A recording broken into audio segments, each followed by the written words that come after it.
Senang sekali rasanya saya Kiswa Ruslia bisa kembali menyapa Anda di Live Virtual News.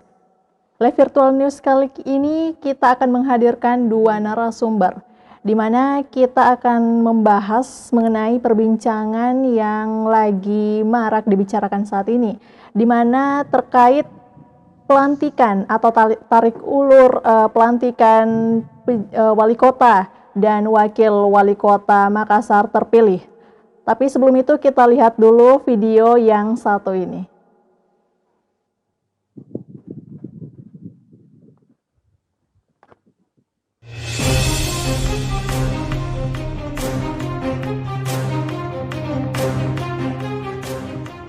Isu politik memang tidak pernah ada habisnya. Terbukti kali ini perbincangan mengenai pelantikan wali kota dan wakil wali kota Makassar terpilih terus meradang. Bermula dari rencana pelantikan wali kota Makassar terpilih Muhammad Ramdan Pomanto dan wakil wali kota Makassar terpilih Fatmawati Rusdi yang akan digelar pada 17 Februari 2021 sepertinya bakal ditunda. Hal itu lantaran pemerintah Provinsi Sulawesi Selatan yang dalam hal ini Gubernur Sulsel berdalih belum menerima SK dari Menteri Dalam Negeri. Bahkan, untuk mengantisipasi kekosongan jabatan di kabupaten kota yang tidak memiliki perkara di Mahkamah Konstitusi, Gubernur Sulsel telah menyiapkan pelaksana harian. Sementara untuk 5 daerah yang bersengketa di Mahkamah Konstitusi, Nurdin Abdullah juga telah menyiapkan nama-nama penjabat yang sudah dikirim ke Kemendagri. Di sisi lain beredar kabar pelantikan wali kota Makassar terpilih molor karena masa jabatan penjabat wali kota Makassar Rudi Jamaluddin baru akan berakhir pada Juni mendatang. Itu artinya kota Makassar masih akan dipimpin oleh Rudi Jamaluddin hingga SK kepemimpinannya habis. Sementara Ketua DPRD Kota Makassar Rudianto Lallo justru mendesak pelantikan Dani Fatma agar dipercepat. Menurutnya, masyarakat tidak sabar untuk dipimpin oleh wali kota pilihan rakyat yang selama ini kepemimpinan Kota Makassar hanya dipilih dan ditunjuk oleh Gubernur Sulsel. Politisi Nasdem ini juga mengklaim tidak ada alasan kuat pelantikan wali kota dan wakil wali kota Makassar terpilih terus ditunda. Saya mensukseskan semua tahapan, termasuk tahapan ujung yang ada di DPR. Tapi mungkin ada kesibukan lain, silakan saja. Tapi kita berharap bahwa suasana berkomitmen ini bisa sejuk. Jangan ada kemudian intrik-intrik. Dan kalau saya, apalagi pesannya Pak Gubernur kan rekonsiliasi. Ucapan Gubernur ini harus ditafsirkan PJ bahwa kalau rekonsiliasi maka Pak Wali harus berinisiasi. Ya, menyambut Pak Dadi dan Ibu Fatma sebagai pemimpin baru Kota Makassar. Teorinya begitu. Jangan Gubernur rekonsiliasi, Pak PJ langkah-langkahnya di Makassar berbanding terbalik dengan ucapan sang gubernur. Oleh karena itu, Rudianto berharap Gubernur Sulawesi Selatan berupaya agar proses pelantikan dapat dilakukan secepatnya. Pasalnya, jika itu tidak dilakukan, maka polemik ini akan semakin melebar ke masyarakat. Salah satunya dengan mengancam akan melakukan aksi turun ke jalan yang disebabkan karena rasa kekecewaan dan kemarahan warga Kota Makassar. Terbukti, rencana turun ke jalan akan dilakukan masyarakat yang tergabung dalam komunitas pendukung tim Dani Fatma. Ketua Simpul Muda Community Ahmad DB mengatakan, Dani Fatma harus segera dilantik pada tanggal 17 Februari. Hal itu karena warga Kota Makassar sudah ingin dipimpin oleh pemimpin yang dipilih rakyat. Melihat kisruh pelantikan wali kota dan wakil wali kota Makassar terpilih, Dani Pomanto angkat bicara. Ia mengatakan tidak terlalu mempersoalkan waktu pelantikan, asalkan sesuai dengan konstitusi. Karena apabila kebijakan ini tidak sesuai dengan konstitusi dan prosedur yang berlaku, maka pemerintah akan berhadapan dengan rakyat. Kalau saya selama itu konstitusional, biar molor sampai 2024 juga saya terima. Yang penting sampai sesuai dengan konstitusi. Itu saja. Kalau ini ada kaitannya dengan politik atau... Kalau tidak sesuai konstitusi, dia berhadapan sama konstitusi itu sendiri dan rakyat. Bukan sama saya. Kalau rakyat punya suara, mereka tersinggung, ya haknya rakyat untuk marah. Ya, masa cuma yang harus marah? Tadi yang sedihnya adalah biasanya pemimpin itu menenteramkan masyarakat, bukan membuat masyarakat resah dan marah. Jadi biasanya pemimpin begitu, tapi ya kadang-kadang ada juga yang lain-lain. Namun dari polemik ini tidak sedikit pula yang beranggapan bahwa masalah ini bukan seutuhnya berada di pundak Gubernur Sulawesi Selatan, karena pihak pemerintah Provinsi Sulawesi Selatan pun masih menunggu SK dari Kementerian Dalam Negeri. Pengamat pemerintahan Andi Lukman Irwan mengatakan seluruh pihak yang meminta Gubernur Sulsel untuk segera menjadwalkan pelantikan Dani Fatma harus bersabar, karena semua harus berjalan sesuai mekanisme. Menurutnya, komunikasi harus tetap dijalin antara Kemendagri, Gubernur, dan Wali Kota terpilih. Jangan sampai ada oknum yang memunculkan kegaduhan yang bisa pecah masyarakat.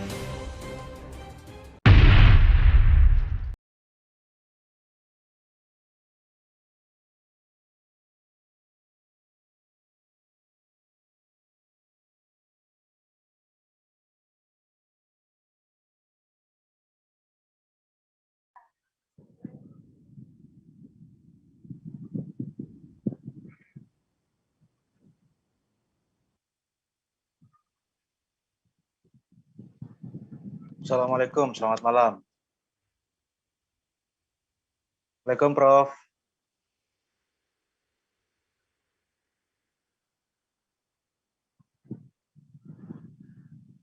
Tim Transisi Dani Fatma. Selamat malam Pak Aminuddin.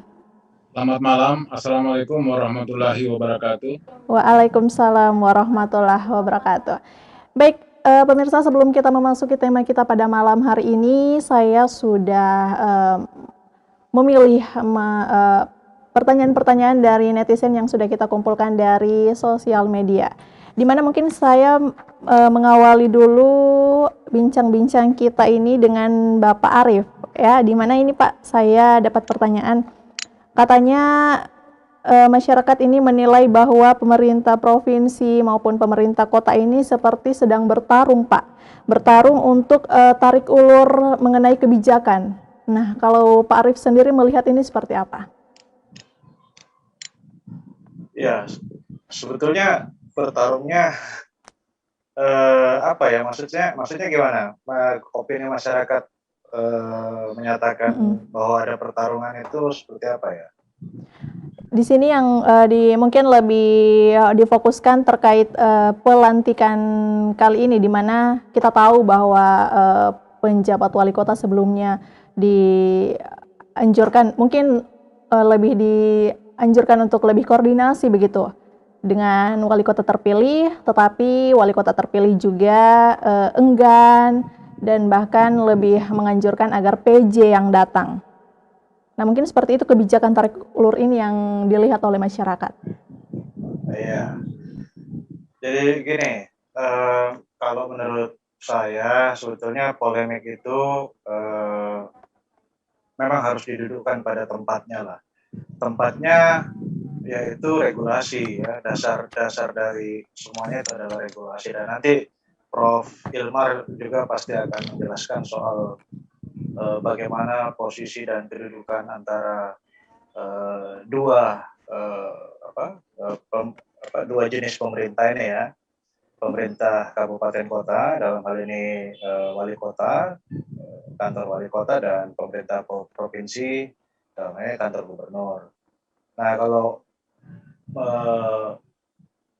publik melihatnya sebagai ada pertarungan di dalam proses apalagi namanya, katakanlah penetapan atau pelantikan wali kota terpilih, saya kira itu juga terlalu berlebihan, ya. Gimana, Prof? Karena ini kan masih dalam proses komunikasi, ya. Komunikasi politiknya memang harus seperti itu. Cuma ya apalagi namanya, dasar dari itu semua adalah regulasi, ya. Jadi meskipun katakanlah Pak Gubernur misalnya ingin menunda pelantikan, regulasinya apa misalnya, ya.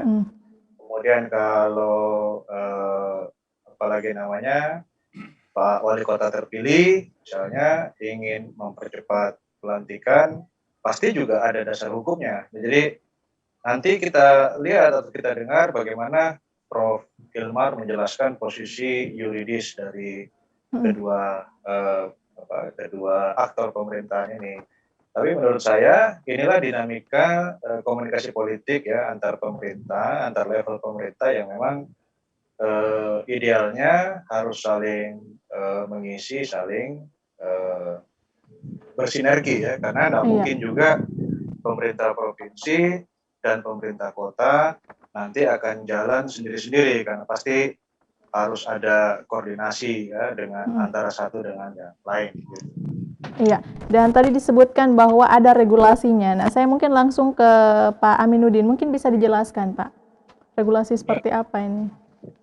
Ya, baik, terima kasih. Tadi saya kira Pak Arief sudah menjelaskan apa yang menjadi kepentingan sebenarnya dalam hal koordinasi itu. Tapi mengenai riak-riak yang muncul, saya kira kalau tadi didasarkan pada aturan yang melandasi terhadap pelantikan pejabat kepala daerah terpilih, saya kira sudah jelas diatur di dalam Undang-Undang Nomor 10 Tahun 2016 ya, tentang pemilihan kepala daerah, khususnya di dalam mulai di pasal 161 sampai 165.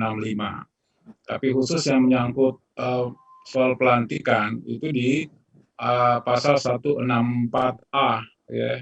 Di situ disebutkan bahwa pelantikan kepala daerah terpilih, apakah itu gubernur, bupati, wali kota, itu dilakukan secara serentak. Itu di ayat satunya menyatakan seperti itu. Kemudian di ayat 2 ditegaskan bahwa pelantikan itu dilaksanakan pada masa akhir jabatan gubernur, bupati, wali kota, periode sebelumnya yang paling akhir.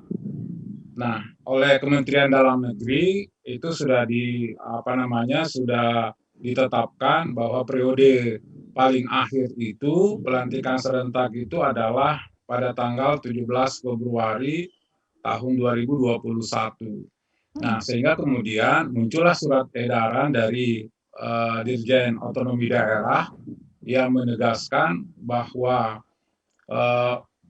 pelantikan bagi pejabat kepala daerah yang tidak bermasalah ya itu dilaksanakan pada tanggal 17 Februari 2021, sehingga untuk pejabat yang kosong antara sebelum tanggal 17 ada yang berhenti, maka itu diisi oleh pelaksana harian, yakni sekretaris daerah. Jadi gubernur disarankan tidak lagi menunjuk pelaksana tugas, tetapi pelaksana harian, bupati, wali kota, yang kemudian habis masa jabatannya sebelum tanggal 17 Februari. Karena kalau kita lihat memang ada banyak kepala daerah yang habis sebelum tanggal 17, tapi pada umumnya habis tanggal 17. Nah, bagi yang sebelum tanggal 17, maka menurut surat edaran Kementerian Dalam Negeri oleh Dirjen Otda itu disebutkan bahwa itu diisi oleh pelaksana harian. Nah, sementara Pak bagaimana? Seperti itu. Ya, bagaimana dengan di Kota Makassar sendiri, mengingatkan PJ Wali Kota Makassar, dia SK-nya itu yang kita ketahui bahwa habis di bulan Juni mendatang. Bagaimana itu? Oh, tidak seperti itu. Jadi penafsirannya adalah bahwa begitu jadi penjabat itu akan berhenti dengan sendirinya manakala sudah dilakukan penetapan dan pelantikan oleh gubernur ya, kalau itu bupati wali kota. Jadi kalau dia gubernur oleh presiden. Jadi tidak tergantung pada masa jabatan ya, bahwa nanti akan habis pada bulan Juni. Oh, tidak seperti itu. Itu interpretasi yang menurut saya keliru sekali ya, karena kita menyatakan penjabat itu adalah mengisi kekosongan jabatan, mengisi kekosongan pemangku jabatan ya. Jadi kapan pelantikan pejabat kepala daerah secara definitif, maka otomatis penjabat kepala daerah itu juga akan berhenti dengan sendirinya. Jadi tidak harus menunggu bahwa SK-nya harus sampai, kalau pejabat wali kota itu harus sampai Juni, saya kira tidaklah. Mm-mm. Nah, persepsi juga yang harus dikembangkan adalah bahwa memang ada kekhawatiran bahwa sampai sekarang kan Kementerian Dalam Negeri, dalam hal ini Dirjen Oda, harus menyiapkan 170 surat keputusan pengangkatan kepala daerah secara serentak secara nasional. Nah, apakah kemudian 170 itu bisa diselesaikan? Saya kira kalau melihat penegasan surat dari Dirjen Oda itu yang hanya memberi ruang untuk pengisian jabatan kepala daerah yang lowong dengan pelaksana harian, saya kira cukup waktu dan saya kira itu juga sudah diperhitungkan sedemikian rupa bahwa pelantikan akan tetap dilakukan pada tanggal 17 Februari. Nah, di pasal 164 itu juga ditegaskan bahwa bila mana gubernur berhalangan untuk melantik uh, pejabat bupati wali kota, maka itu akan digantikan oleh wakil gubernur. Dan bila mana kedua-duanya berhalangan, menurut ketentuan di ayat 3, itu akan diambil alih oleh Kementerian Dalam Negeri. Jadi tidak ada satu persepsi bahwa gubernur tidak akan melaksanakan proses pelantikan, padahal surat keputusannya itu sudah ada. Yang memang menjadi persoalan kalau surat keputusan penetapan pelantikan itu belum ada, itu memang bukan tidak berada pada kewenangan gubernur, karena gubernur hanya diberi kewenangan sebagai wakil pemerintah untuk melakukan pelantikan terhadap bupati wali kota terpilih. Saya kira begitu. Tapi sejauh ini Pak, apakah sudah ada perkembangan terkait informasi mungkin dari Menteri Dalam Negeri terkait SK-nya? Ya, saya mendapat informasi bahwa karena ini kan SK dibuat oleh Kemendagri, dalam hal ini disiapkan oleh Dirjen Oda, dan saya dengar sekarang sudah selesai, hampir finish ya. Jadi semua sudah diparaf oleh Dirjen Oda dan kemudian nanti ditandatangani oleh Menteri Dalam Negeri. Ya kan kalau gubernur itu ditandatangani oleh Presiden. Jadi tentu kita berharap bahwa semua SK itu bisa ditandatangani sebelum hari H pada tanggal 17. Jadi sebenarnya tidak perlu menimbulkan persepsi yang kemudian ada bermacam-macam tanggapan dan seterusnya. Oleh karena itu, betul juga yang dikemukakan oleh gubernur bahwa sesuai dengan mekanisme, sesuai dengan aturan yang ada. Ya mungkin persepsi Pak Gubernur karena belum menerima SK, maka kemudian persepsinya menyatakan ya bisa saja ditunda. Itu juga betul, tapi kan sebenarnya kalau kita melihat positioning daripada apa yang telah ditetapkan jadwal oleh Kementerian Dalam Negeri, saya kira apalagi dengan penegasan bahwa hanya harus diisi oleh pelaksana harian oleh sekretaris daerah, saya kira itu menunjukkan bahwa komitmen Kementerian Dalam Negeri untuk menetapkan jadwal pelantikan tanggal 17 itu secara serentak itu bisa dijalankan atau dilaksanakan. Berarti memang dari tim transisi optimis ini Pak, bisa ya mungkin dilantik pada tanggal 17? Kalau kami di tim transisi tidak mempersoalkan itu sebenarnya. Jadi bukan persoalan tim transisi itu. Saya juga menyatakan kepada Pak Dhani bahwa sebenarnya sesuai dengan mekanisme yang ada, aturan yang ada, ya sisa menunggu pada tanggal 17 itu. Toh juga misalnya kalau ada hal sesuatu yang tidak terjadi pada tanggal 17, tentu seperti yang saya katakan tadi bahwa pelantikan itu kan karena ada dasar hukumnya. Ya, dasar hukumnya apa? Ya dasar hukumnya surat keputusan ya penetapan selaku kepala daerah ya untuk masa jabatan 5 tahun. Ya, harus ada dulu itu.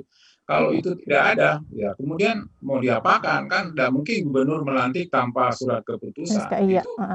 Baik. Dan mungkin saya ke Pak Arief ini, tapi kan dengan situasi saat ini sudah cukup memanas juga Pak ya, bahkan ada yang masyarakat yang tergabung dalam tim pendukung Dhani Fatna mengancam untuk mengepung bahkan duduk di kantor gubernur. Nah bagaimana ini Pak, apakah dengan wacana molornya pelantikan ini, apakah justru berdampak buruk?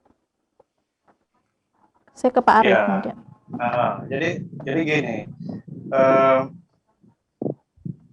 kalau wali kota terpilih, Pak Dhani dan Bu Fatma misalnya ditanya, pasti beliau-beliau tidak akan mengatakan secara langsung bahwa itu bukan pendukung saya, tapi maksudnya gini, eh, sebaiknya memang kegaduhan ini sudah harus dihentikan, kan? Kenapa? Karena eh, banyak pendukung dari dari wali kota terpilih itu memang sudah itu karena apa? Karena ada isu bahwa akan terjadi penundaan pelantikan. Nah makanya kita misalnya sebagai akademisi atau Fajar misalnya sebagai media punya tanggung jawab untuk melakukan apalagi namanya penyebaran informasi yang benar gitu. Tadi sebagai tim transisi dari Fatma, Prof. Ilmar sudah menjelaskan bahwa di dalam tubuh tim transisi juga tidak ada masalah, gitu kan? Jadi memang inilah yang diketahui masyarakat sehingga riak-riak atau dinamika yang terjadi sekarang itu bisa diredam. Apalagi informasi yang mengatakan bahwa apalagi namanya pelantikan tetap terjadi tanggal 17 Februari itu kan memang dari Dirjen Otoda sendiri ya, artinya Makassar itu di Pilwali kemarin tidak ada masalah kan, tidak ada yang mengadu ke MK dan sebagainya ya. Jadi artinya memang sudah clear. Cuma apalagi namanya dalam proses menuju ke tanggal 17 ini banyak sekali opini-opini yang berkembang untuk dan menurut saya cukup mengganggu kondisivitas pembangunan di Kota Makassar itu sendiri. Ya, nah itu sangat merugikan Kota Makassar sendiri kalau misalnya ada kegaduhan yang seperti itu. Makanya ya, kita semua memang harus bertanggung jawab untuk memberikan penyebarluasan informasi yang baik pada masyarakat. Saya kira seperti itu. Iya, dan tadi kalau dikatakan bahwa ini kalau riuh seperti ini kan mengganggu kegaduhan di Kota Makassar. Nah, kalau misalnya saya ke Pak Aminuddin sendiri nih sebagai tim transisi yang menyusun visi misi, kemudian juga program strategis dari Dani Fatma, apakah dengan adanya isu ini mengganggu Pak program-program strategis Dani Fatma nantinya? Sekali lagi saya tegaskan sebenarnya tim transisi ini tidak ada kaitan apakah Pak Dani mau dilantik tanggal 17 atau tidak, itu sama sekali nggak ada sebenarnya.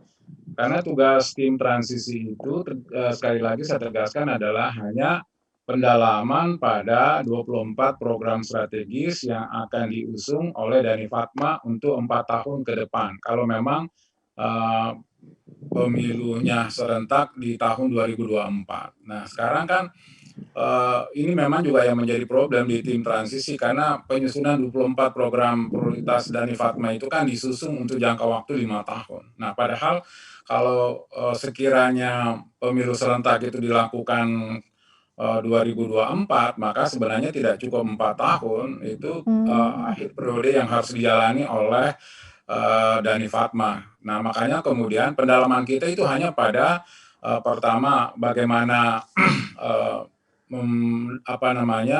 mengkonstruksikan apakah program prioritas itu memang betul-betul bisa dicapai untuk 4 tahun ke depan. Itu yang pertama. Kemudian yang kedua adalah karena Pak Dani itu tahun pertama itu mengusulkan ada 3 program utama yang memang mendesak untuk dilakukan. Yang pertama adalah penanganan pandemi COVID-19 ya 19, karena ada program-program strategis yang memang istilahnya Makassar Recovery ingin dimajukan bahwa ujung tombak penanganan dari pandemi COVID itu ada di RT RW ya, sehingga kemudian ini yang kemudian dengan membangun big data maka kemudian 3T itu diharapkan ya dimulai dari tracing, kemudian testing dan treatment itu bisa dijalankan secara serentak. Nah, kita berharap bahwa sebenarnya dengan prioritas yang pertama ini bisa menurunkan angka penularan yang terjadi di Kota Makassar ya. Nah, itu pertama. Kemudian yang kedua adalah bagaimana sih menata ulang tata pemerintahan birokrasi selama lowong dalam 1 tahun masa jabatan itu.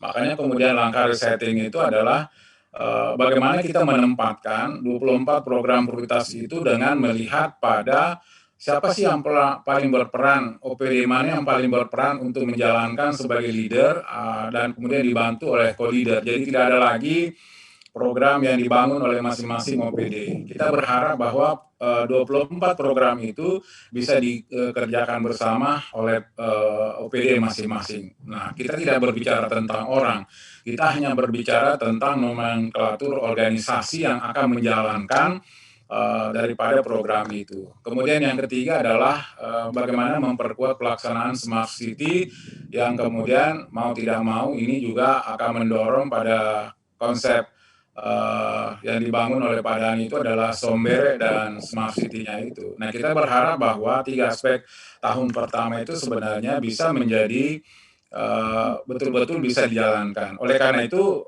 tahapan tim transisi sekarang adalah bagaimana mengadaptasikan program ini nantinya kepada masing-masing OPD yang menjadi leader dan co-leader. Nah, jadi kita belum berbicara tentang, nah kan banyak juga sih yang tersiar di warga masyarakat bahwa tim transisi ini akan menghabisi apa yang telah dikerjakan. Saya kira itu sangat naif. Bagaimanapun kita selalu juga berharap bahwa keberlanjutan program prioritas pembangunan yang dijalankan selama jeda dan diisi oleh pejabat wali kota itu menurut saya kalau memang ada hal yang bisa diadaptasikan kenapa tidak. Jadi bukan mencari-cari kesalahan bahwa ini tidak benar dan ini tidak bisa dilanjutkan, saya kira tidak seperti itu. Jadi komitmen di tim transisi itu adalah bahwa kita berharap semua program-program yang ada dan dijalankan sekarang ini itu bisa diadaptasikan masuk pada program prioritas Pak Dhani beserta Ibu Fatma. Saya kira itu di situ kata kuncinya sebenarnya. Ya. Berarti memang berpotensi untuk pembangunan infrastruktur misalnya yang sudah dikerjakan oleh penjabat wali kota sebelum-sebelumnya, ini bisa dimasuk prioritas program Dhani Fatma, Pak? Juga sebenarnya kan begini, kita mau berharap bahwa 24 program prioritas yang diusung oleh Pak Dhani dan kemudian terkait dengan pembangunan yang selama ini dijalankan, kita seperti yang saya katakan tadi, apakah itu bisa diadaptasikan atau tidak, atau bisa disesuaikan lah begitu istilahnya. Nah, kalau itu bisa maka kita lanjutkan, kalau tidak maka ya tentu kita berharap bahwa program itu tidak bisa dilanjutkan. Karena kalau kita melihat juga RPJPD Kota Makassar itu kan sebenarnya apa yang dijalankan kurang lebih setahun ini juga memang secara kasat mata ya, bukan penilaian saya secara pribadi selaku anggota tim transisi, tapi kita melihat secara faktual bahwa ada beberapa kegiatan pembangunan. Kita ambil contoh misalnya proyek pedestrian Tanjung Bunga. Nah, proyek pedestrian Tanjung Bunga itu kan sebenarnya dibiayai oleh pemerintah kota dan sebenarnya bagus untuk saya. Tapi kan yang menjadi persoalan adalah penempatan anggaran di dalam pedestrian Tanjung Bunga itu kan tidak mungkin dilanjutkan karena tanahnya bermasalah. Ya, jadi tanah yang mau diambil dijadikan pedestrian itu kan bermasalah sebenarnya. Jadi itu banyak ada 6-7 orang pemilik lokasi yang keberatan, ya. Diambil space-nya dan kemudian yang ada sekarang yang sudah diserahkan juga itu tidak mempunyai landasan hukum yang kuat. Artinya kan kalau itu hibah ya harus memang dibuktikan dengan surat hibah, ya. Nah, ketentuan-ketentuan seperti itulah yang menurut saya perlu ditelisik lebih jauh apakah juga memang karena itu memakan cukup besar anggaran menurut saya. Meskipun kita tahu Pak Gubernur akan menguncurkan bantuan dari pemerintah provinsi, tetapi kan itu didanai pertama oleh pemerintah kota begitu. Saya kira itu yang nanti hal seperti itu contohnya yang kemudian menjadi kepentingan kita untuk mengadaptasikannya. Apakah perlu dilanjutkan atau tidak begitu ya. Kalau memang mau dilanjutkan maka seperti apa jalan keluarnya, karena kalau tidak ya kan pemerintah kota juga sudah mengalokasikan anggaran yang kemudian kita tahu ya pasti karena ini bermasalah tidak bisa lanjut. Nah itu kan ada way out-nya begitu ya. Jadi jangan sampai juga kalau dilanjutkan nanti akan bermasalah hukum ke depan. Jadi semua hal-hal yang menimbulkan kerancuan, itulah tadi yang coba kita adaptasikan. Tapi yang terpenting saya memberi catatan bahwa kita tidak mencari-cari masalah, ya. Kita mempersoalkan apa yang menjadi kepentingan. Contoh paling akhir kan adalah lelang kompetisi terbuka jabatan Pemkot yang kemudian sudah mendapatkan izin dari. Nah, Pak Dhani sendiri dengan Ibu Fatma tidak mempersoalkan itu, ya. Cuma kita menyayangkan bahwa kok prosesnya begitu cepat, ya. Karena untuk mencari figur pemimpin OPD dan kemudian mengadaptasikan dengan 24 program strategis itu, apakah kemudian sesuai dengan apa yang menjadi kepentingan dari pengguna itu juga. Nah, mungkin itulah juga maksud dari Iya, rekomendasi KSN untuk menyatakan bahwa penjabat wali kota harus melakukan koordinasi begitu. Cuma dalam tadi Pak Arief katakan mm-mm. soal koordinasi ini memang mix. Menurut saya kenapa tidak tidak mix, karena ternyata Pak Prof. Rudi Jamaludin selaku penjabat itu kok mengutus orang. Ya, dan mengutus orang kan menurut saya kenapa sih tidak berhubungan langsung dengan menelpon langsung Pak Dhani tentang seperti apa, seperti itu, ya. Jadi ini kan Iya, soal komunikasi saja, ya, yang kemudian menurut saya membuat kita mempersepsi sendiri-sendiri, masyarakat juga mempersepsi sendiri-sendiri. Tapi kalau saya melihat sebenarnya tidak ada masalah. Cuma menurut saya apakah, ya mungkin Pak Arief nanti bisa menjelaskan, apakah secara etika pemerintahan bahwa ini harus dilakukan secara terburu-buru dengan tergesa-gesa, ya. Karena kan alasan Pak Prof. Rudi sendiri selalu menyatakan ini kan untuk bagaimana pelayanan publik bisa jalan. Iya betul, tapi kan tidak ada juga sih pelayanan publik yang terganggu dengan proses yang ada sekarang ini. Apalagi kalau kita melihat ini kan sisa menunggu hari, ya. Jadi ataukah memang ada jalan keluar? Prof. Rudi bersama-sama dengan Pak Dhani membicarakan, ya, apakah proses yang dijalankan, karena ini kan juga menyangkut soal asesmen sebenarnya. iya. Dan soal asesmen itu akan sangat penting. Yang pasti menurut saya kan bukan nantinya Prof. Rudi yang akan menggunakan orang ini, pejabat ini. Yang akan menggunakan itu adalah wali kota terpilih Pak Dhani Pomanto begitu. Nah, bagaimana kalau Mm-mm. pejabat yang Nah, ada jadi tidak memahami konteks yang sekarang dilakukan, disusun oleh tim transisi itu. Saya kira begitu. Nanti Pak Arief lah yang akan menjelaskan. baik. Iya, mungkin sebelum dijawab ini Pak Arief ya, tadi dijelaskan bahwa mengenai salah satu infrastruktur yang disinggung adalah Tanjung Metro Bunga ya, Tanjung Metro Bunga. Dan kita tahu bahwa kalau misalnya ini tidak dilanjutkan, tentu masyarakat di sekitar situ juga ikut kena imbasnya. Karena sekarang kan kita tahu sekarang Tanjung Bunga sedang berlubang, kemudian juga sementara dikerjakan. Nah, kalau misalnya ke Pak Arief sendiri melihat kalau kebijakan ini atau infrastruktur ini tidak dimasukkan dalam program, dampaknya ke masyarakat sangat besar ya Pak?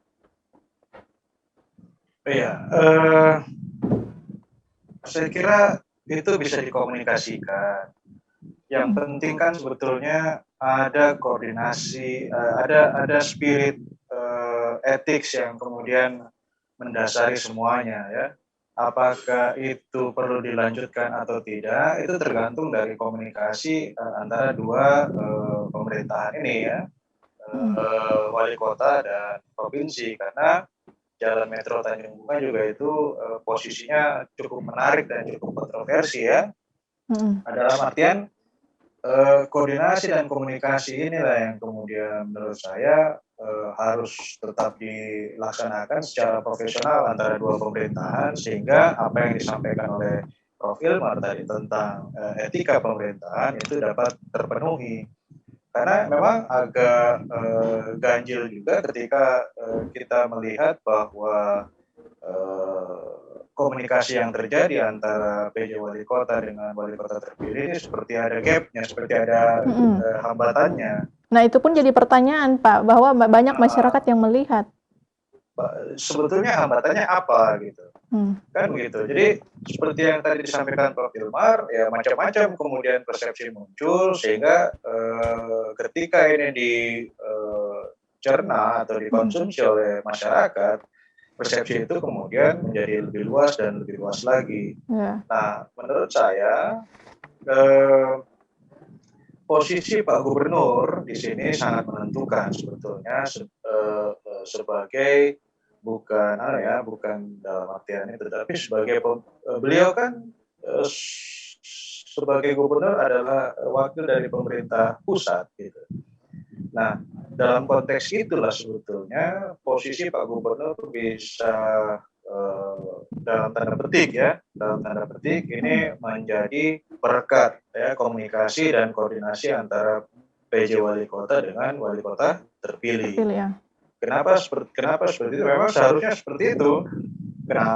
Karena tidak mungkin juga seperti yang tadi dikatakan Prof. Hilman, apalagi namanya katakanlah kasus fenomena pelantikan asesmen pejabat yang dilakukan oleh PJ Wali Kota itu nanti akan digunakan oleh PJ Wali Kota, karena yang pasti akan menggunakan nanti adalah Wali Kota terpilih gitu kan. Jadi bisa saja nanti yang sudah ditentukan atau sudah sudah diangkat oleh PJ Wali Kota akan dibatalkan lagi oleh Wali Kota terpilih karena ada persoalan ketidakcocokan, macam-macam lah ya.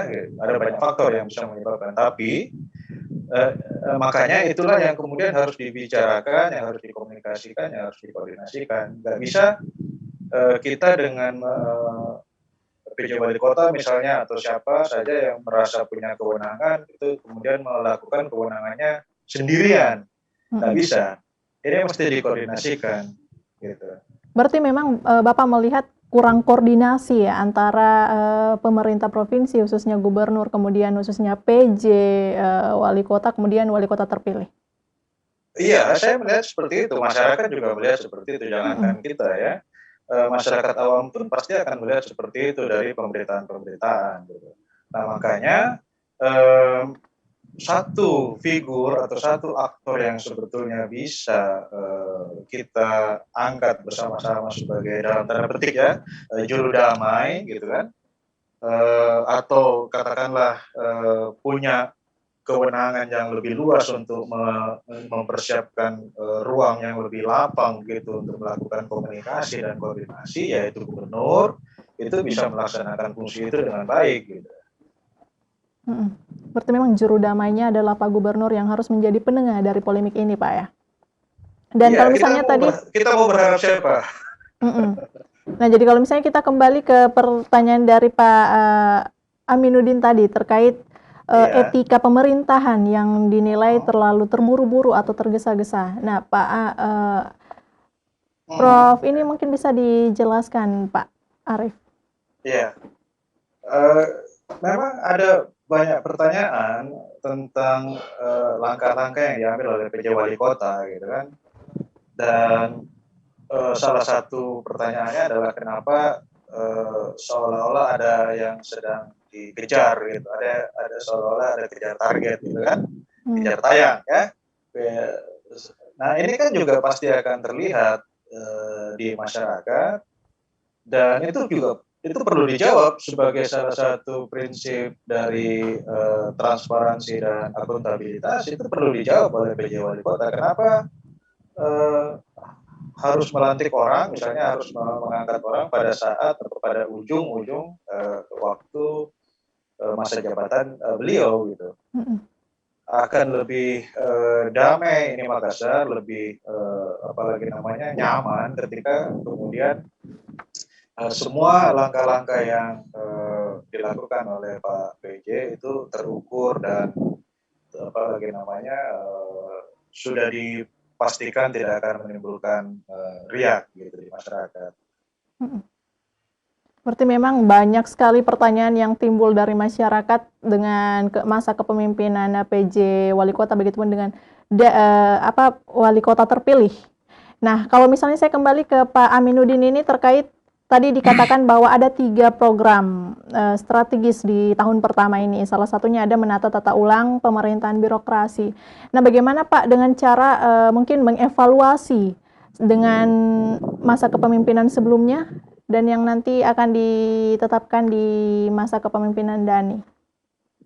Ya, memang kalau kita melihat, kita juga mencoba melihat apakah nomenklatur yang ada sekarang ini mampu mengadaptasi 24 program yang disusun oleh Dani Fatma itu yang pertama. Kemudian yang kedua, kita juga melihat bahwa beban kerja dari setiap OPD dari 24 program prioritas itu akan sangat berbeda, ya, karena tiga misi utama daripada ini itu kemudian diturunkan di dalam 24 program prioritas, itu juga memang memerlukan upaya pemahaman, karena berdasarkan evaluasi pada periode kepemimpinan 5 tahun yang lalu pada ini itu banyak kita temukan banyak program-program yang tidak mampu diimplementasikan secara baik oleh aparatur birokrasi yang ada, sehingga kemudian program itu betul-betul dikatakan sedikit bermasalah begitu. Nah, itu juga yang catatan yang pertama yang kita temukan. Kemudian catatan yang kedua juga dari hasil evaluasi banyak temuan-temuan, ya, kemudian indikasi korupsi. Kalau kita lihat salah satu misi utama daripada ini itu di dalam bagaimana mewujudkan percepatan reformasi birokrasi, ya, melalui penyiapan SDM yang unggul yang bebas dari indikasi korupsi. Nah, itu menjadi salah satu poin penting di dalam kita melihat memberikan sebuah rekomendasi bahwa ke depan kita berharap bahwa orang-orang yang masuk pada level OPD organisasi perangkat daerah itu adalah betul-betul yang memang memenuhi kriteria yang kami coba susun di tim transisi. Yang pertama adalah menyangkut soal beban kerja OPD itu jelas harus dihitung. Kemudian yang kedua bebas dari indikasi korupsi. Kemudian yang kedua bagaimana dari track record selama ini, apakah dia masuk dalam kategori netral atau tidak, catatannya seperti apa, karena kan sekarang ini kan begitu kita menunjuk orang dari salah satu pejabat Pemkot pada pemilihan wali kota yang lalu, kemudian muncul orang memunculkan tiba-tiba video mendukung seseorang begitu. Nah, ini kan tapi menurut saya kami di tim transisi tidak mau terjebak pada proses itu. Ya sudahlah, itu semua sudah berakhir. Nah, tentu kita mau melihat framework bahwa pemilihan orang-orang berdasarkan kriteria itu nantinya betul-betul bisa menyelesaikan apa yang menjadi program prioritas dari Pak Dhani Pomanto bersama Ibu Fatma, sehingga dia tidak lagi menimbulkan bengkalai di kemudian hari yang kemudian menjadi beban pemerintahan selanjutnya. Itu yang poin yang paling kita rincikan begitu. Nah, benar tadi Pak Arief katakan sebenarnya kalau ini duduk bersama dan kemudian melihat kepentingan dari Pak pemangku jabatan wali kota, PJ wali kota sekarang, kan sebenarnya kita menyatakan apa sih yang mau dikejar dengan mencoba menempatkan orang dan kemudian setelah nanti dilakukan proses, karena saya juga tanya Pak Dhani, kalau ini dilakukan Anda keberatan tidak? Sebenarnya saya tidak keberatan, silakan saja dilanjutkan. Tapi saya juga akan melakukan evaluasi nantinya, apakah saya bisa menggunakan orang yang telah dipilih dan telah diangkat itu, dan memang sesuai dengan irama yang saya punya begitu. Jadi, nah bagi seperti inilah yang kita mencoba hindari, karena kan yang korban sebenarnya adalah para ASN itu. Ya, kita dari memberi kebijakan yang berketidakpastian begitu ya. Nah, kita tidak bisa merasakan bahwa ya kan juga menjadi bumerang nantinya kalau mereka sudah dilantik sedemikian tapi tidak cukup 1-2 bulan kemudian diganti lagi, ya dilakukan proses tata ulang, ya memang itu menjadi konsekuensi yang tapi kan ini tidak elok sebenarnya. Kita berharap bahwa saya berharap Pak PJ itu kemudian tidak melanjutkan proses ini lah bahwa karena saya lihat memang kejar tayang Pak juga tadi karena tanggal 15 harus selesai begitu ya. Padahal kita menyatakan mencari seorang pemangku jabatan yang betul-betul akan duduk pada sebuah organisasi perangkat daerah karena dialah yang akan mengeksekusi semua program yang akan dilimpahkan kepadanya itu yang paling pokok, yang paling penting. Nah, kalau nantinya Iya, tidak tapi bisa untuk mengetahui mungkin ya, ya untuk sorry. mengetahui mungkin Pak, untuk mengetahui orang-orang yang nantinya duduk di masa jabatan Dani, apakah dievaluasi untuk komunikasi harus ke PJ Wali Kota kah, ke Rudi atau OPD yang lain? Kan begini sebenarnya, ada masalah besar yang ditinggalkan oleh Pak Dhani yang kemudian pada masa penjabat wali kota mulai dari Pak Iqbal, Prof. Yusran sampai kepada sekarang Prof. Rudi, itu kan ada rekomendasi KSN mengembalikan semua jabatan-jabatan yang dulu dilakukan pelantikannya oleh Pak Dhani Pomanto itu kurang lebih 1.200 orang begitu. Nah, ternyata dari hasil asesmen kita kemarin dengan mencoba mengambil data dari BPSDM Kota Makassar, itu masih ada yang belum tuntas dikembalikan. Nah, ini bermasalah Hmm. sebenarnya, ya, khususnya eselon 3 dan 4, ya. Nah, itu masih ada. Kemudian yang kedua, BPSDM sendiri sekarang kan berdasarkan kebijakan Kemenpan itu kan harus melakukan dari jabatan struktur yang dihapus menuju kepada jabatan fungsional. Nah, itu juga sekarang BPSDM tidak melakukan itu, pemetaan itu padahal sebenarnya sudah harus dilakukan. Jadi menurut saya Mhm. sebenarnya kalau kita melihat ya penjabat wali kota itu sebenarnya kalau saya lebih pada konteks bagaimana sih menata nomenklatur yang ada, ya, kemudian memetakan, ya, nanti pengisian jabatannya ya diserahkanlah kepada wali kota terpilih. Karena itu tadi Pak Arief juga menyatakan supaya ini ada proses yang kita memberi kepastian lah kepada teman-teman ASN Mhm. pemerintah Kota Makassar, tidak diombang-ambingkan ya karena hanya kepentingan tertentu dalam tanda petik ya mungkin mengorbankan karir mereka begitu ya, karena ya pasti ada stigma bahwa orang-orang yang diangkat misalnya oleh penjabat wali kota sekarang pasti menempatkan orang-orang yang sesuai dengan apa yang menjadi kepentingannya selama ini. Nah, sekarang bagaimana kalau itu Mhm. tidak diterima oleh wali kota terpilih dan kemudian nantinya dievaluasi kembali, kan akhirnya menjadi korban teman-teman Mhm. ASN sendiri begitu. Jadi saya melihat kepentingannya di situ begitu ya. Berarti memang masih ada masalah di pemerintahan kabupaten di Kota Makassar ini, khususnya di Balai Kota sendiri nih, Pak, ya. Dan kalau Iya, misalnya saya ke Pak, Arief lagi ini, ini saya bilang tadi melihat, dari 1.200 itu evaluasi kami mhm, dapat data yang baru dikembalikan itu kurang lebih 600-an. Jadi, nah 600 ini juga tidak ditetapkan pada posisi, masih dua penjabat masih PLT juga begitu. Jadi kalau kita melihat sekarang ada kurang lebih 360 lebih jabatan yang kemudian lowong tidak diisi. Nah, mhm, yang dulu memang Padang itu mengisinya karena memang penjabatnya kosong begitu. Nah, tapi kan mhm, KSN sendiri mendapat mungkin informasi yang bias, yang sebenarnya bermasalah itu kalau kita lihat dulu adalah cuma eselon 2 dari hasil kompetisi yang dilakukan.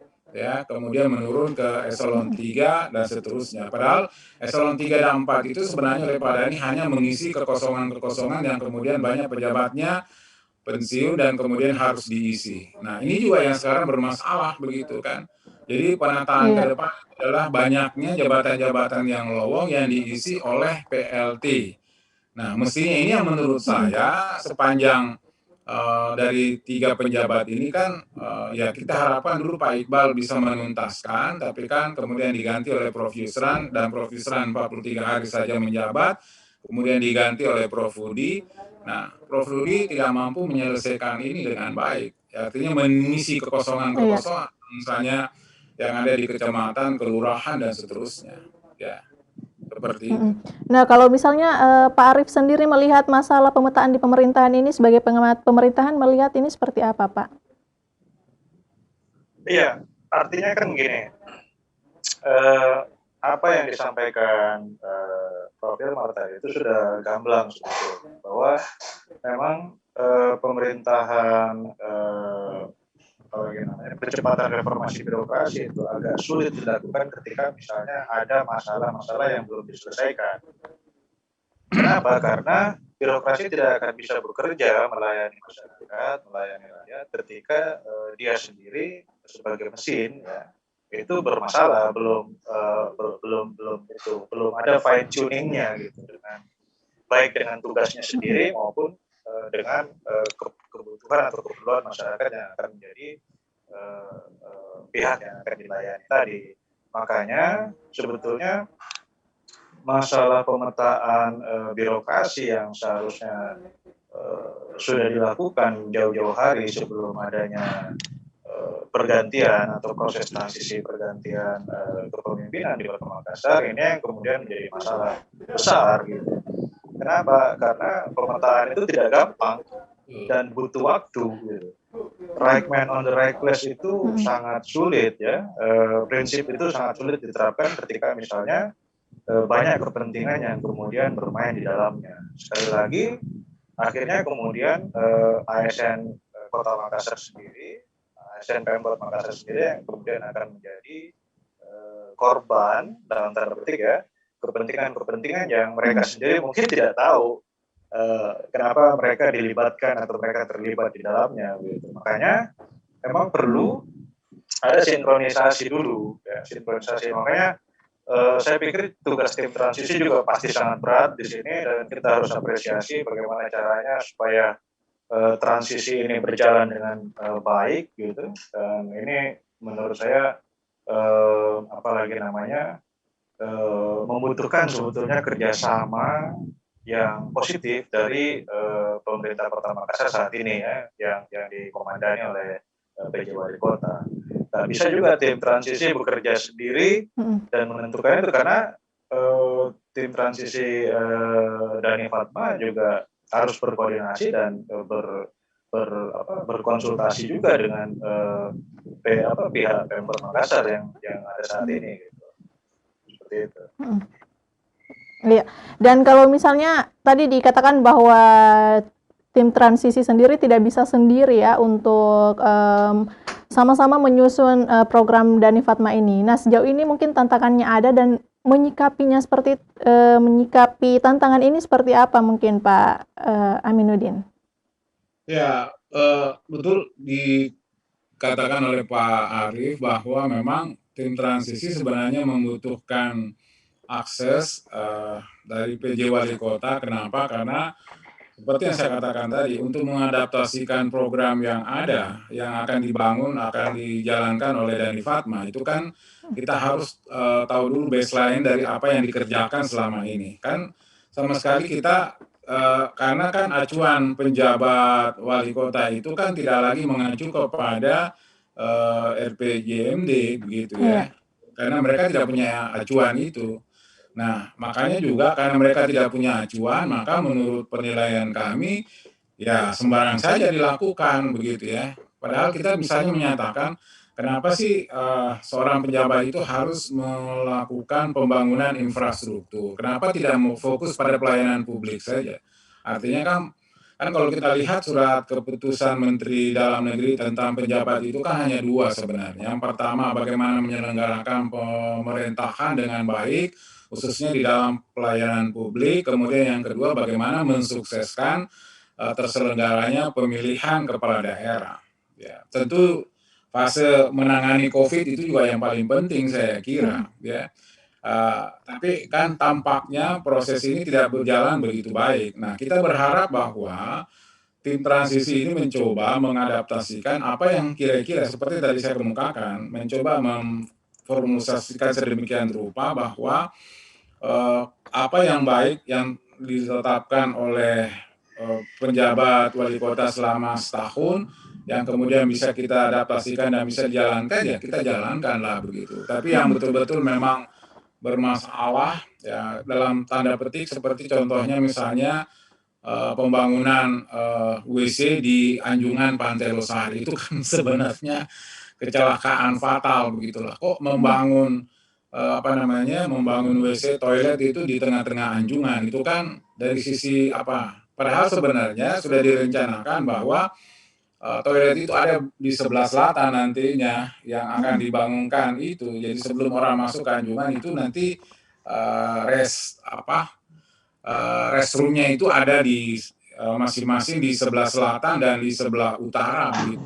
Bukan di Iya, Pak. tengah-tengah. Kalau misalnya kita kembali ke lelang jabatan ini, kan kita tahu bahwa utusan dari PJ sudah datang ke Dani. Nah, sejauh ini apakah Dani juga akan menjalin komunikasi, Pak, dengan PJ terkait lelang jabatan ini? Saya dapat informasi dari Pak Dhani bahwa sebenarnya kenapa sih bukan PJ sendiri yang menghubungi langsung begitu ya.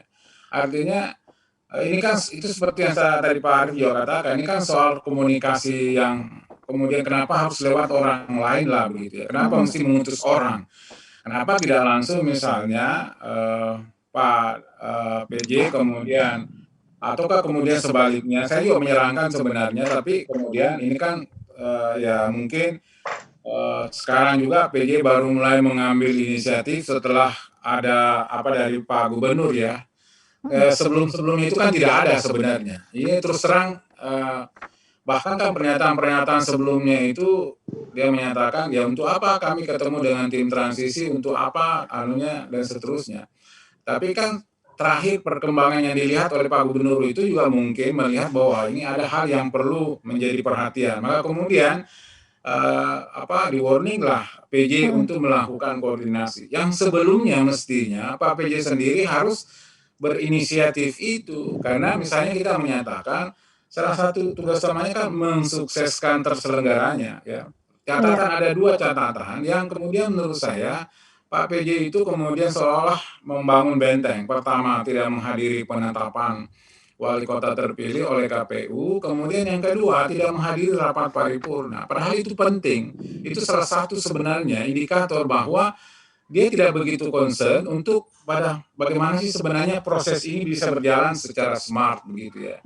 Itu kan menjadi catatan sebenarnya. Nah, kita lihat pada konteks ini, kemudian tiba-tiba mendorong untuk masuk pada lelang jabatan, kemudian orang bertanya, loh kok tiba-tiba begitu ya? Saya juga menjadi bertanya-tanya apa kepentingan apa sih sebenarnya yang mendasari sehingga kemudian ini dilakukan. Padahal kalau secara etika pemerintahan, mestinya ini kan tadi Pak Arief katakan ini ditahan, dan kemudian dibicarakan secara baik-baik ya, kalau perlu berdasarkan pengalaman-pengalaman yang lalu juga saya kira kalau itu dibicarakan secara baik saya kira tidak perlu timbul riak-riak seperti ini. Iya, dan tapi kan ini sudah terlanjur Pak ya, kita tahu bahwa banyak ini masyarakat yang sudah panas, apalagi mungkin kita tahu mungkin pendukung dari Dani Fatma, dan tapi saya mau kembali ke Pak Arief ini, melihat beragam polemik politik yang ada di Makassar, apakah ini justru mendewasakan politik kita di Kota Makassar atau seperti apa, Pak?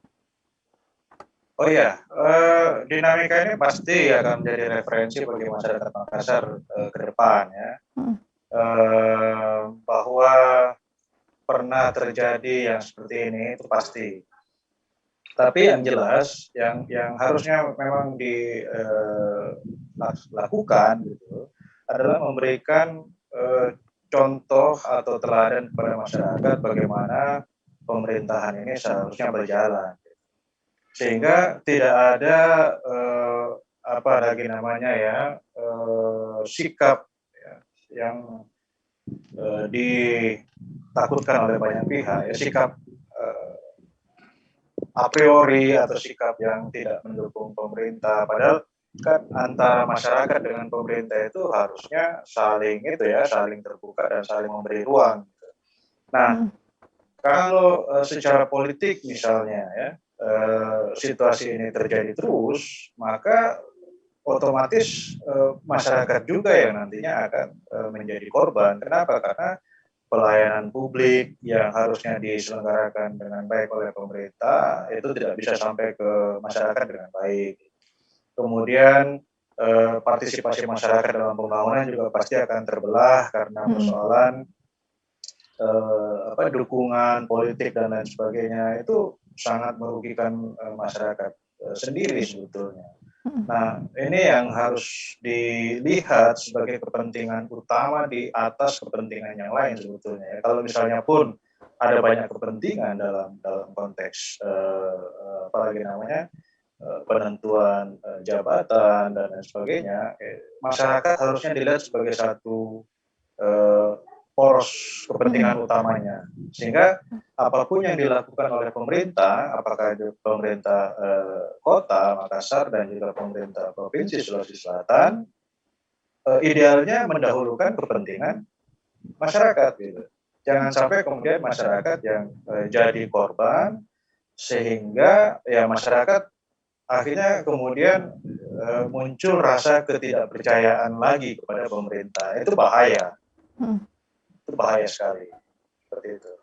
Baik, mungkin saya ke Pak Aminuddin ini sebagai closing statement, mungkin ada yang ingin disampaikan kepada masyarakat, mengingat masyarakat dia yang paling merugi seperti itu dengan adanya tarik ulur pelantikan ini. Selain itu juga mungkin sebagai tim transisi mungkin ada yang disampaikan juga mengenai program strategisnya yang pasti ditunggu oleh masyarakat.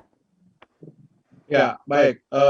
Berkenaan dengan itu saya kira yang menjadi perhatian kita sebenarnya ini tidak perlu menjadi polemik karena pelantikan seperti tadi katakan sudah jelas aturan mainnya, sudah diatur di Undang-Undang Nomor 10 Tahun 2016 ya tentang pemilihan gubernur, bupati, wali kota, khususnya di dalam pasal 163, 164 dan terlebih lagi di pasal 164A. Nah, di situ di 164A ayat 1 jelas disebutkan bahwa pelantikan gubernur, bupati dan wali kota itu dilakukan secara serentak. Nah, serentak itu di ayat 2-nya disebutkan ya dilakukan berdasarkan pada masa akhir jabatan gubernur, bupati, wali kota periode sebelumnya. Yang paling akhir itu adalah tanggal 17. Jadi ada memang bupati, wali kota, gubernur yang memang selesai tanggal 17 Februari. Nah, tapi sebelum itu, itulah yang kemudian terbit surat edaran dari Dirjen Otda itu yang menyatakan untuk mengisi kekosongan antara sampai sebelum tanggal 17, maka tidak lagi gubernur untuk mengisi dengan penjabat atau pelaksana tugas, tetapi dengan pelaksana harian. Yang kemudian diharapkan pelaksana harian itu diisi oleh sekretaris daerah. Jadi ini sebenarnya memberikan rujukan. Dan kalaupun terjadi penundaan, nah ini juga memang harus jelas dikemukakan. Kalaupun terjadi penundaan oleh karena mungkin hal teknis saja, bukan menyangkut soal politik ya. Karena misalnya kan ada yang menyatakan jangan sampai gubernur tidak mau melantik, ya kan ini yang berkembang, ya sehingga menurut saya jelas di dalam normanya menyatakan kalau gubernur tidak mau melantik maka itu diambil alih oleh wakil gubernur. Ya, kalau juga wakil gubernur tidak mau melakukan maka sesuai dengan ketentuan ayat 3, maka itu diambil alih oleh Kementerian Dalam Negeri. Baik. Jadi sebenarnya prosesnya itu. Jadi ini tidak perlu menimbulkan keriuhan, tidak perlu menimbulkan kegaduhan bahwa ada persepsi gubernur tidak mau melantik dan seterusnya. Saya kira gubernur itu mungkin menyatakan bahwa belum bisa molor kalau memang surat keputusan tentang pengangkatannya itu belum berada di tangan atau belum diberikan kepada gubernur untuk kemudian diproses lebih lanjut. Karena biasanya sementara untuk realisasi programnya sendiri Pak pasti ditunggu oleh masyarakat, apalagi kita tahu bahwa Dhani Fatma ini adalah orang-orang yang dipilih oleh rakyat. Baik. Jadi dan saya langsung ke Pak. Saya sampaikan sedikit, kami di tim transisi itu sudah menyelesaikan pendalaman dari program 24 program prioritas itu dan kami akan menyerahkan kepada Dhani pendalaman itu beserta rekomendasi dan mungkin nanti wartawan bisa melihatnya apa saja pendalaman yang dilakukan oleh tim transisi beserta rekomendasi yang akan diserahkan kepada Pak Dhani selaku administrator.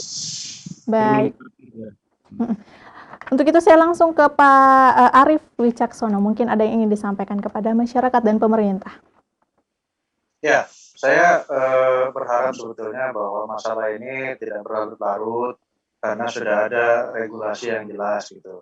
Bahwa tafsir terhadap regulasi itu berbeda-beda, itu pasti ada. Namun tentunya ini harus dikawal juga oleh pers, oleh media dengan apalagi namanya mengedepankan kepentingan masyarakat sebagai hal yang paling utama. Kami juga dari apalagi namanya akademisi pasti akan membantu ya pemerintah, membantu pihak-pihak ini dalam konteks yang positif, dalam konteks bahwa masyarakat ini memang perlu mendapatkan informasi yang berimbang sehingga tidak ada lagi kegaduhan, tidak ada lagi apalagi namanya riak-riak yang terjadi yang begitu kencang seperti saat ini. Saya kira marilah kita kemudian ke depan melihat Makassar, membangun Makassar menjadi lebih baik lagi. Baik. Dan untuk itu saya mau mengucapkan banyak terima kasih kepada Bapak Aminuddin, kemudian juga pada Pak Arief Wicaksono sudah menyempatkan waktunya malam hari ini untuk sama-sama kita sharing mengenai pelantikan wali kota terpilih. Baik, makasih banyak atas waktunya Pak. Selamat malam, sehat selalu. Assalamualaikum warahmatullahi wabarakatuh. Waalaikumsalam warahmatullahi. Baik pemirsa, itulah tadi bincang-bincang kita dengan kedua narasumber kita, dan kita tahu bahwa diharapkan masyarakat agar tidak percaya dengan pemberitaan-pemberitaan yang mungkin bisa memecah belah masyarakat, dan yang pasti juga diharapkan kepada bupati wali kota yang terpilih agar setelah dilantik bisa merealisasikan program-programnya. Dan untuk itu saya Kiswah Ruslia pamit, sampai ketemu di live virtual news di mana kita akan hadir kembali di hari Jumat, Rabu, dan Senin pada pukul 20 waktu Indonesia Tengah. Untuk itu saya Kiswah Ruslia pamit. Wassalamualaikum warahmatullahi wabarakatuh.